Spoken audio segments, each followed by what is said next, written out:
Hi, I'm Caroline. I'm one of the site pastors at Life Vineyard Church. Thank you for watching. I just really want to tell a bit of a story today. I'm going to do it over a few parts, so do tune into the other ones. I was reading my Bible this morning and praying about my day and asking the Lord, what is it that you want me to do today? And I was reading Psalm 117. I felt like God said, read Psalm 117. So I started to read it, and it says, let the redeemed of the Lord tell their story. And I have got a real story in my life and a real testimony that I just wanted to share with you, because it's very different to what's going on in the world at the moment. But there was things in that season of my life that the Lord taught me, that He showed me of Himself, and they were really, really deep, hard, profound things of Him. And I learned some lessons and some things about God that I would have never learned in my life had I not been through that. So I'm going to share some of my story over the next few days, and I'm going to share with you some things that we can take from it for this time of trial that we are going through as a nation, as a continent, and for mostly part of the world. So my story that I'm going to reflect on began in 2015, so I'm going back 5 years ago now, and I've got 3 children.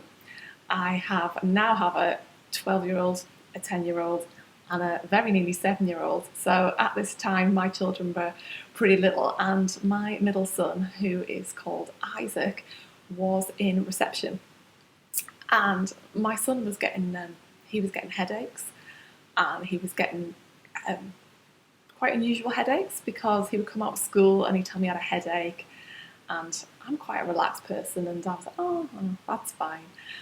But he would kind of get more headaches, and I just had a real sense in my spirit that we as a family were going to go through a hard time. I just felt like something was brewing, and I felt like God was preparing me to go through something that was going to be tough. And I had absolutely no idea the toughness of the situation that we were going to go through. I just knew that something wasn't right. So after a little while, I took Isaac to the doctor and said, look, he's been getting quite a few headaches.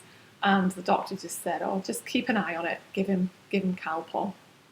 But because I've been praying about this, and because I felt like God was forewarning me that something was kind of brewing, I just knew that it was something more than that. So I really carefully monitored it. I didn't really give him Calpol because I didn't want to dull the pain. I wanted to see what was actually going on, and I just knew there was something not quite right. And this went on for a few minutes. Sorry, not for a few minutes. This went on for a few weeks, and a lot of people are preparing at the minute. A lot of people are sensing and knowing that hopefully they will not get the coronavirus, but things are ramping up, things are changing in the workplace. People are having to begin to self-isolate. People aren't going to see some of their family members for quite a long time. There's an awful lot of financial stress for a lot of people.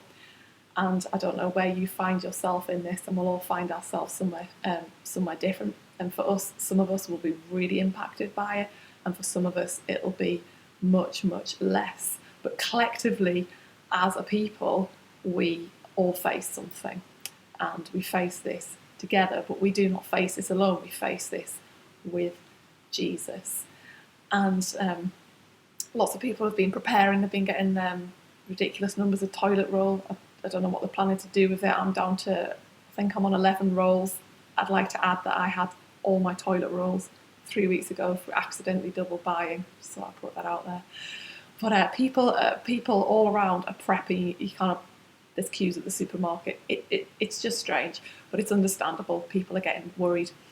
But so we prepare for these things, don't we? Prepare by buying stuff. But are we preparing our soul? And we always need to be preparing our soul, because in life we never ever know what is around the corner. It doesn't matter whether you are a Christian, whether you're not a Christian, we never truly know what is around the corner. None of us are promised a life without trial. In fact, we are actually told the very opposite, that in this life you will have trouble, Jesus says, but I have overcome the world.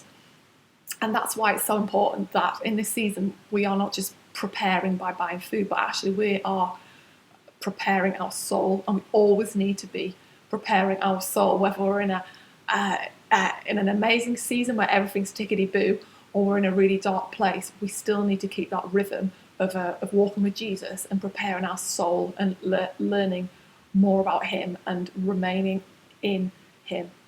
And I just want to share with you something from Matthew 7:24 to 27. I'm going to read it to you. And this is a story I'm sure you are all familiar with. And Jesus says, build your house on the rock. It says, everyone who hears these words of mine and does them will be like a wise man who builds his house on the rock. And the rain fell, and the floods came, and the wind blew, and it beat on the house, but it did not fall, because it had been founded on the rock. And the rock is Jesus, the rock is the word of God, that when the storm comes and we are in the storm, some of you might feel you're right in the middle of it, some of you might just see it on the horizon. But at some point over the next few months, we are all to different extents going to be affected by it. We're all in this storm together. But Jesus is with us in the storm. And that's why we need to be preparing. We need to be preparing our soul, because the next part of the story goes on to say, and everyone who hears these words of mine and does not do them will be like a foolish man who built his house on the sand. And the rain fell, and the floods came, and the wind blew, and it beat against that house, and it fell.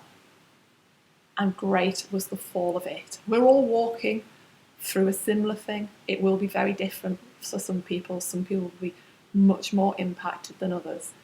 But how are we building our house? How are we preparing our soul? We need to be still in this season and know that God is with us, and know that God is for us. So I said before that I'd sensed that that I was going to be going into a hard season, and Isaac was getting his headaches. And these headaches continued, and they got more and more, and eventually got to the point where Isaac was doing some very strange things. He was getting very clumsy, and one weekend he started holding his head on the side like that. And Isaac's quite silly. He's quite a silly child, and I thought he was just messing around. But then he was sick, and I just knew in that moment. I thought there was something seriously wrong with him. I knew he had a brain tumour, to be perfectly honest. I just knew. God had prepared me, and I couldn't take him to the doctor. It sounds ridiculous. I didn't take him to the doctor because it was Sunday. I thought, I'll wait till Monday. I took him to the doctor on the Monday, and by this point he could barely walk straight. He was falling over. He couldn't tie up his shoelaces, and we got taken to the local hospital, and he had a brain scan.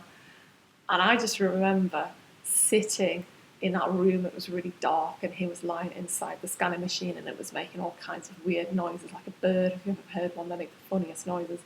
And he was lying in there, and I was just sitting on the floor, and it was dark, and I was just praying.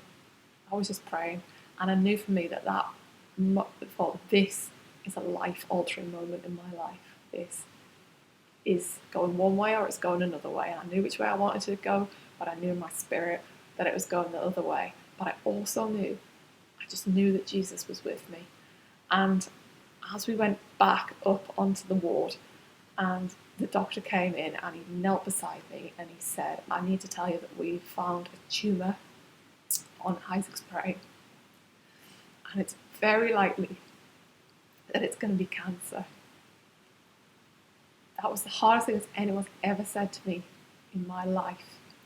But a few moments later, I looked out onto the ward, and my friend, who worked in that hospital, but he didn't work in that department, he was there, And he came in, and I just knew that God had put him there.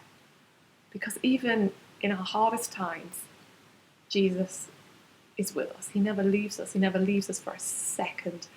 And if we look for him, if we look for him in the storm, if we look for him in the darkness, he'll show himself to us. And sometimes we have to look harder. Sometimes we have to look really hard.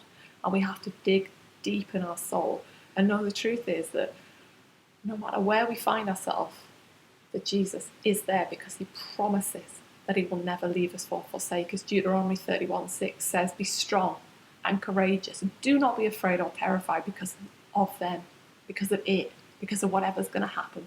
For the Lord your God, he goes with you, and he will never leave you, and he will never forsake you." And then God brought someone else to me. He brought the same doctor who just told me what he just told me, had devastating news. He said, "I'm a Christian." He said, "And I'm going to pray for you, and I'm going to pray for Isaac, and I'm going to get my whole church to pray for you." Jesus will send people to encourage you. Let's be people who are also encouraging each other and building one another up. So I'm going to tell some more of the story next time. Thank you for watching. I hope it's been really helpful. And just remember that dig deep in your soul, prepare your soul, that Jesus is with you, that he's never left you, and have a really good look for him because he is there.